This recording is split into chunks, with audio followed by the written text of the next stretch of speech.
નમસ્કાર, જેબી ન્યૂઝમાં આપનું સ્વાગત છે। હવે જોઈએ આજના સમાચાર। અલીપુરા ખાતે આવેલા જલારામ મંદિર ખાતે મારવાડી સમાજની બહેનો દ્વારા સાતુડી તીજની ધામધૂમથી ઉજવણી કરવામાં આવી। ગુરુવાર ત્રીજના દિવસે મારવાડી સમાજની બહેનો દ્વારા કુંડામાં લીમડાના રોપાને રાખી બહેનો દ્વારા પૂજા કરવામાં આવે છે અને સાતુના લાડુનો પ્રસાદ ચડાવવામાં આવતો હોય છે। પૂજા વિધિ બહેનો ભક્તિ ગીતો ગાઈ ઉજવણી કરવામાં આવતી હોય છે અને આ પ્રસાદ ખાઈ વ્રતની પૂર્ણાહુતિ કરતા હોય છે। આ પ્રસંગે 30 થી 40 જેટલી મહિલાઓએ આ વ્રતની ઉજવણી કરી હતી। જુઓ મારવાડી સમાજની બહેનો શું કહી રહ્યા છે તે સાંભળો। જેબી ન્યૂઝ રસિક ઠક્કર।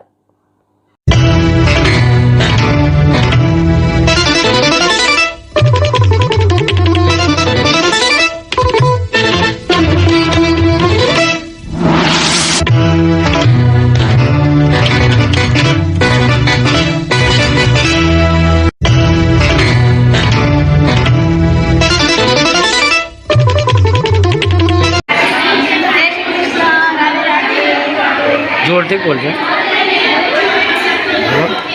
આજે અમારે ત્યાં રાજસ્થાની ફેસ્ટિવલ છે। આજે અમારે ત્યાં સાતુડી તીજ છે, જેનાથી લીમડીની પૂજા કરે છે અને આજે અમારો ઉદ્યાપન છે। અમારે મારવાડી સમાજની બધી બહેનો ભેગી થઈને આપણે પૂજા કરીશું। બસ આટલું નામ હું તમારું? સાતુડી તીજ અમારું નામ ડિમ્પલબેન છે અને મારું નામ બેન છે। અમે બંને નણંદ બોલાઈ છે। અમારે બંનેનું ઉદ્યાપન આજે અમારું ઉદ્યાપન છે। ઓકે। જય શ્રી કૃષ્ણ।